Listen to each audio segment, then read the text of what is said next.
ஒரு காலத்துல ஜூனோ என்ன ஒரு சின்ன முயல் இருந்தது. ஜூனோக்கு மென்மையான ரோமம், அமைதியான ஆழமான கண்களும் இருந்தது. ஒரு மாலை நேரம் காடு சற்றே கலங்கியது. காற்று வேகமா வீசியது. இலகு சத்தமா அசைந்தது. கிளகுமது போல சத்தம் கேட்டது. ஜூனோவின் மனம் திடீரென துடித்தது. அது ஓட நினைச்சது, மறைய நினைச்சது. ஆனா ஜூனோ நின்னது. அது அம்மா சொன்னதை நினைச்சது. பயம் வந்தா அமைதியாயிரு. ஜூனோ கண்களை மெதுவா மூடியது. ஆழமா சுவாசித்தது. ஒரு முறை, இன்னொரு முறை. காற்று மெதுவானது. இலக நின்று சத்தம் அமைதியா மாறியது.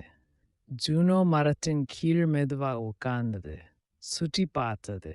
நிலா மெதுவா ஒளிர்ந்தது. பறவைகள் அழகா பாடியது. ஜூனோவின் மனம் இப்போ அமைதியா இருந்தது. அந்த இரவு ஜூனோ அமைதியின் சக்தியுடன் நன்றாக தூங்கியது. இனி இரவு அமைதி இருந்தா பயம் சுடுவகும்.